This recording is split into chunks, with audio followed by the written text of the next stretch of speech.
You are inside the Washington State Penitentiary, an antiquated, fortress-like maximum security prison complete with high stone walls and gun towers. A walled society that is considered the end of the line for the Washington State criminal. We first entered this prison a year ago with the hope of producing a film that would show the total realities of life within a prison society. But we are free men, and no free man can accurately depict the intangible horror attached to imprisonment. That can only be completely understood by the imprisoned. It looks quite like blood, though. It's more like ketchup. I think I've seen a liver laying there. I'm not too sure. 5, 6. He said, I don't care if I put the whole thing on. Yeah, I know. The judge said, stand dark, lad, and dry up your tears. You die. The judge who sends you here, when he tells you in the courtroom you got to go over to that state pen there and go behind the walls and lose your freedom for an X number of years, he's giving you the punishment demanded by society. So you come into this place, and now in addition to that, losing your freedom, you know, no place to go, no taxi cabs, no roads, no highways. Now you're subjected to a whole bunch of strange rules and regulations within this inmate society by them bulls, and they change, they're flexible. They change from day to day, from bull to bull. Now we're subjected to all that in addition to losing our freedom. Why can't we function in here as individuals, free-thinking people, and make things better and work to improve the conditions and do other things that are constructive without being subjected to all that harassment and all that bullshit? Personally, they locked me up when I was 14 in 1949, and I've been out 3 years since then on escapes and paroles and what have you. I haven't been released since 61 right now, you know, and I got a new life sentence I just started. Yeah, it's going to take some getting used to again, all over.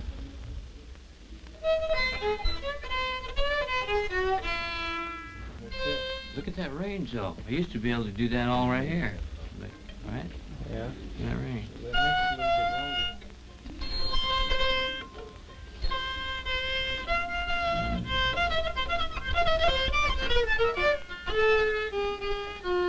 Bobby and I have known each other for a couple of years. We knew each other in Monroe when we were at the reformatory, and never had anything sexually to do with each other until one day, you know, he told me that he would like to try it, and so we tried it, and we get complimented. People in here tell us that we have the best relationship. They tell us that we look good together, and I love him, and he has a life sentence. I don't. I have a 6-year minimum, and I will have completed 4 by the time I get out, and I will wait for him, because it's not a trip that I'm doing to ease my time, because something like that is harder on me. You know, I'm 32 years old and he's 22. There's an age difference, and you know, I'm pretty insecure, so sometimes I let that affect me, and I feel maybe I'm bad influence on Bobby. Bobby's a heterosexual man who had never experienced a homosexual relationship. It's not hidden behind a curtain or, you know, in the cell or anything like that. It's all over, and we're respected for that, you know. And it's surprising, you know. It will surprise you in the penitentiary to do something like this, and the men here respect you for standing up for what you believe. Well, then what were you there for? Pictures. photographer's got some wonderful shots of Miss I have self-phobia or people phobia because I cannot stand to be around a bunch of people. And it bothers me to know that he's out there having a good time, and I'm in the house bored to death. So when he comes in, I guess I talking attitude, you know, and disrespect him, but damn, you know, that's what helps us grow. I'm thinking of throwing a little celebrational dinner tonight. What do you think? The National Society of Penal Information criticized the Washington State Penitentiary for its severe overcrowding and lack of prison industries. Those charges were made in 1930. 49 years later, despite claims of reform, the Washington State Penitentiary remains a dangerously overcrowded prison without worthwhile vocational training or prison industries. During a recent and extended deadlock, the American Correctional Association classified this prison as one of the 3 worst in the United States. While politicians blame previous administrations for the failures of prison reform, the truth is that this prison system, like most in the country, has never had proper commitment of money and resources to bring about real reforms. Instead, it only punishes and offers society temporary protection from attacks. Free society must begin to realize that sooner or later, this very person that it sought protection from will be released with $100 gate money and a state-issue leisure suit, poorly equipped to return to the free world and function legally in a society where he had previously failed. The chances are good he'll be back behind the walls within a year to once again face punishment without treatment. Some broad in France invented this chain allows you to crochet. 11. They kept me in all black. Well, I'm not an angel. I've been in penitentiary all my life. I ain't never robbed no banks or killed no tellers or killed no policemen or nothing like that. So I don't believe I'm getting a fair shake. Maybe I am, or maybe I'm not. I don't know. But I'm not bitter. I want to get out of there and do the best I can the rest of my life. Just try to make it. I was first arrested in the year 1965 at the age of 19. My minimum term would be 40 years, which means that I won't be getting out until the year 2005, minimum term-wise. To me, I look at this place as being just one large nut house. And I think each of us in here is being forced to play the part of the fool or the nut or try to be driven to the point of being a nut or a fool. I've come to the opinion that as for myself, I can't do the time. I have 3 life sentences and I'm sure that there's no way in the world I could do it.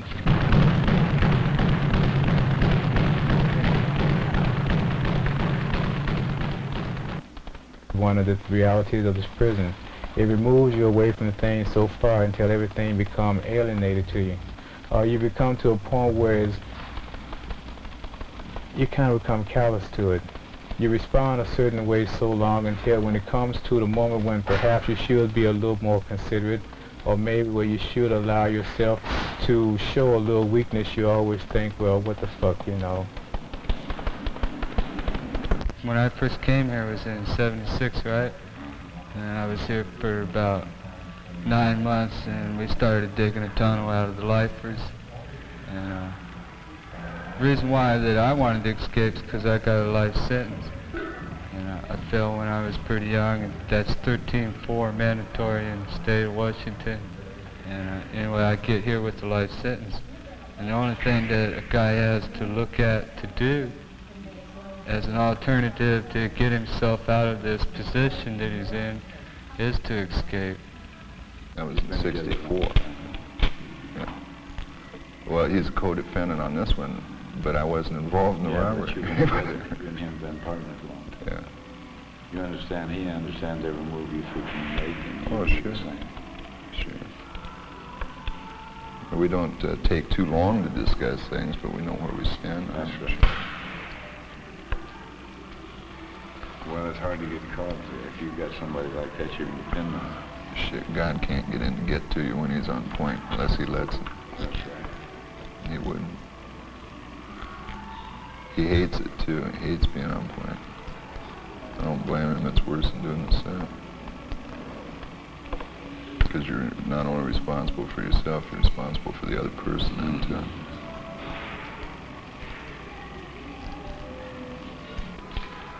Like for instance, when we was coming back off that escape from California, we was talking about whether we was going to escape again or whether to just sit back and knock out this time and go ahead and get out. And we'd both decided that we'd pass on escaping anymore.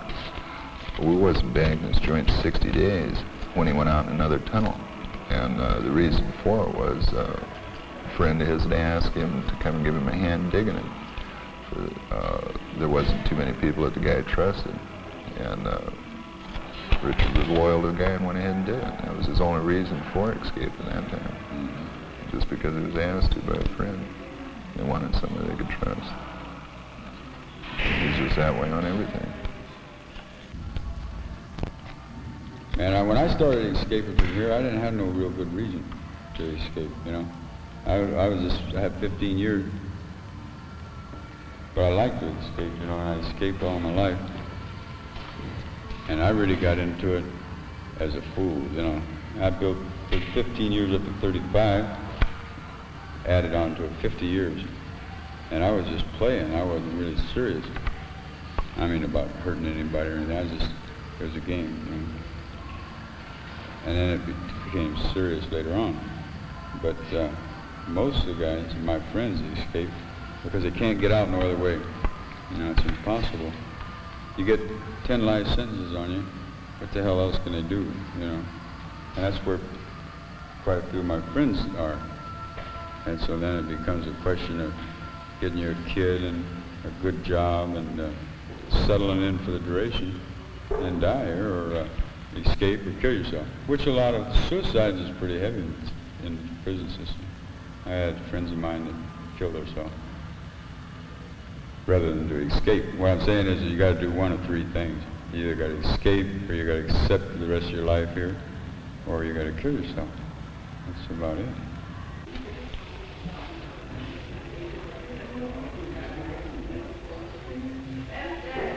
You know, we got a drug culture in here. 60% of the guys in here are drug-related crimes, maybe more than that. And this is the cushion. This is how they escape the reality of prison by beating the breeze way constantly and chasing the dope bag. Whether it's just getting some smoke and sitting out in one of the parks and kicking back, or whether it's getting into the heavy, trying to support a habit. Valley of the Green Giant. Drop here. We had a point system up, and police came, so they closed the hole and covered up and ran in, left me in the hole, and put the bars back in place and patched them up and everything. You know, so when they come in there, they couldn't tell anything was unnormal, you know.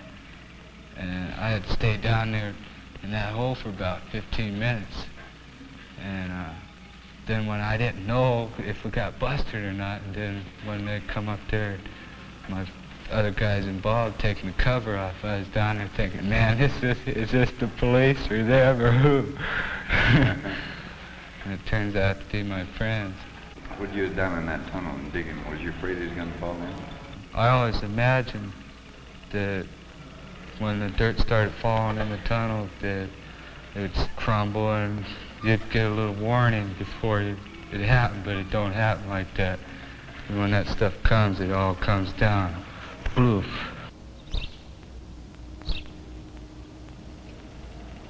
Yeah, I'm about 70 years old, and I've done about 41 or 2 years in the penitentiary. The most I ever made on the score that they've ever knocked me off on was $13.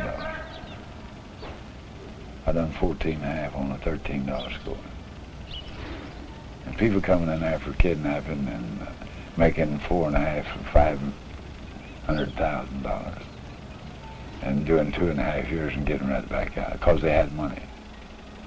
because I'm dying of wool and no money, why, I've got to stay in the penitentiary.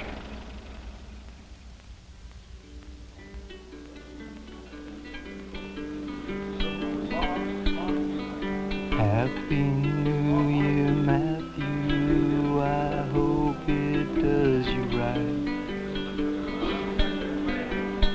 We seldom see a Christmas tree or hear a silent night. But prison wasn't meant to be a happy holiday. So listen very carefully to what I've got to say. Oh Santa, won't you tell me what I've got to be to leave these iron bars behind and go out peacefully? No, this time was not designed to steal my soul away. Oh Santa, won't you tell me what I've got to pay? I long to see the ones I love and hold them tenderly. I'm from WSPMA, Motorcycle Association.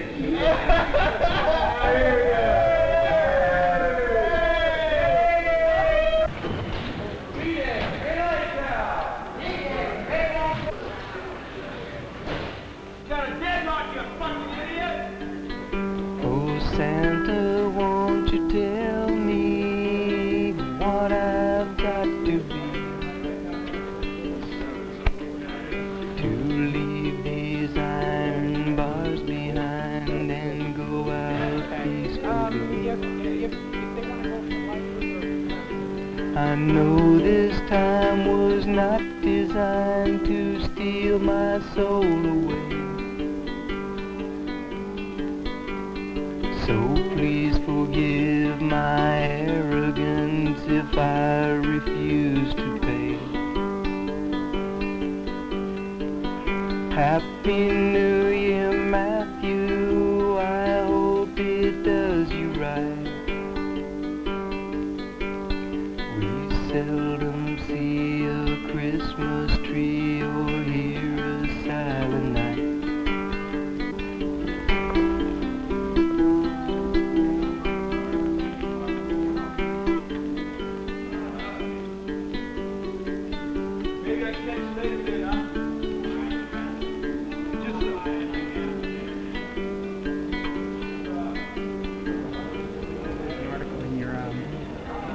Seattle Gay News about these two prisoners, in Idaho State Penitentiary that got married in the visiting room there in the penitentiary.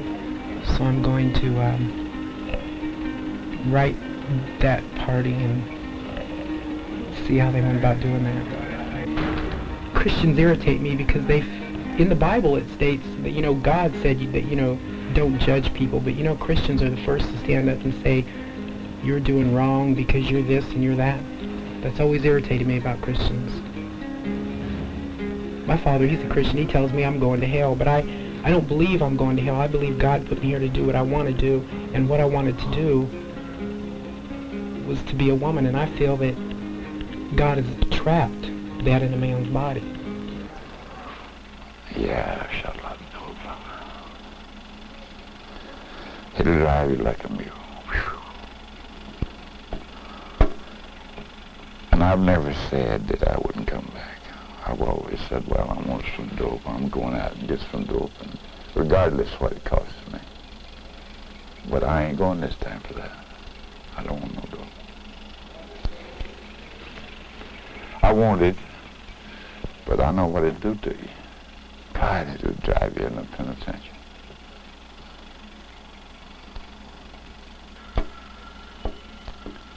I'm sick now, and I'm gonna try to make it. That's about all I can do.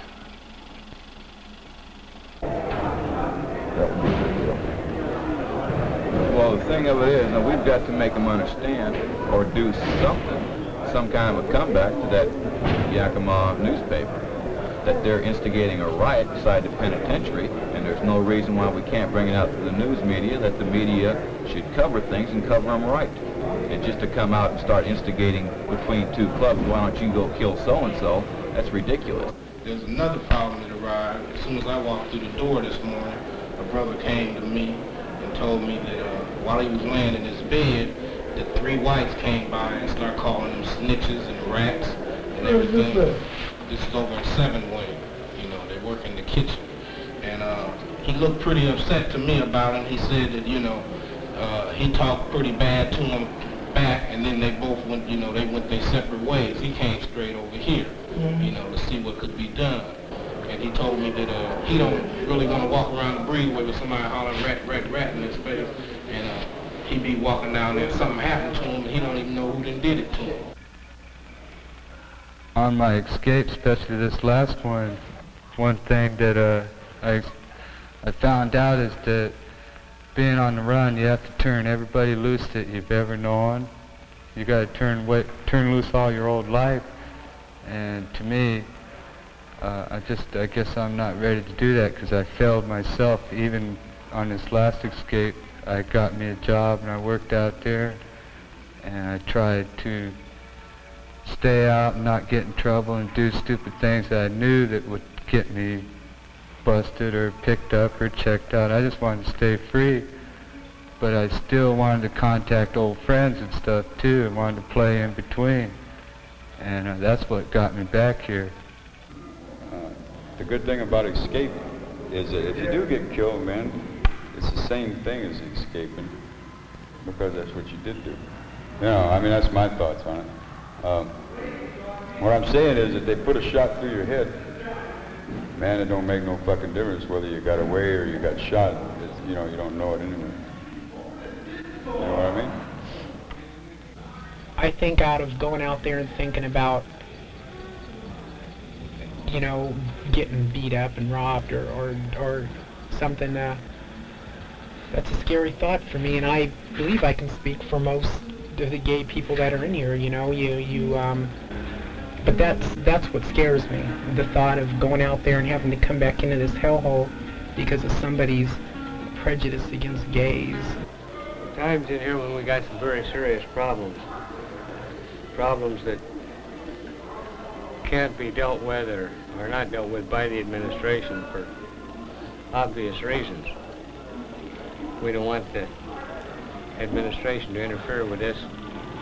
The prisoners run this prison at this time. It's not the administration at all.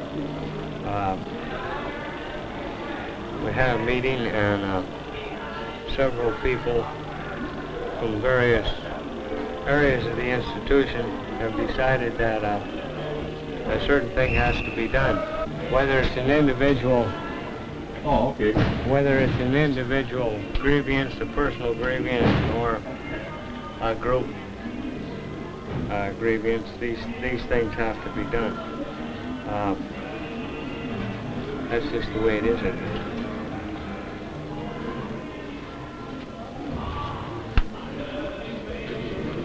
Knives are dangerous and knives cut.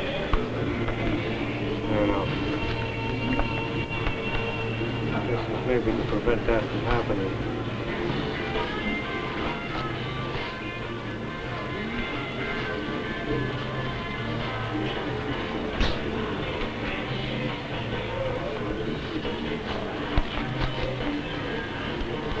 Pretty vital organ sound there.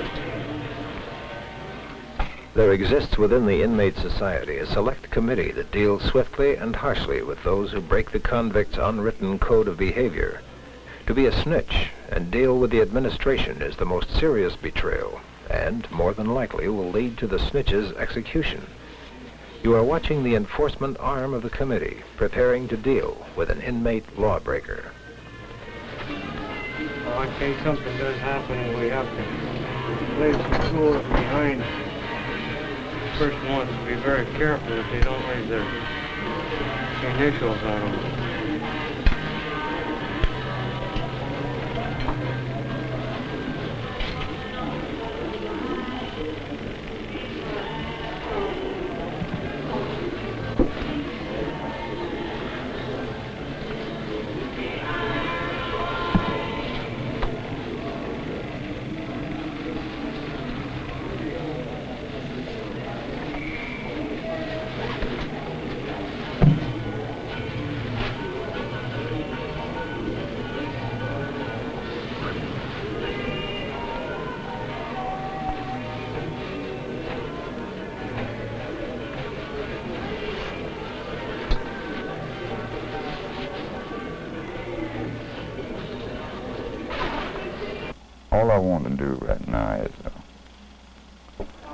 to just live. You know, the rest of my time free. I don't want to have no chain on my foot when I die. But I don't want no big funeral. I just want to die and get out of it. Boots Ladd died June 5th, 1979, at the age of 73, prior to becoming a free man.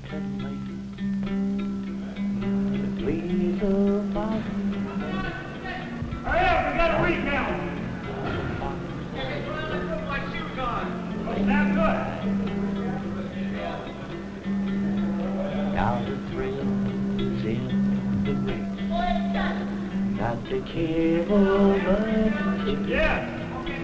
For the fox must leap to run another night. From a litter blessed by a hundred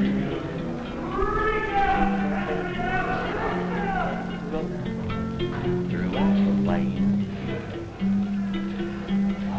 She was a pup with a different sound, like a home and not a hand, and everyone to the voice of Bugle Land.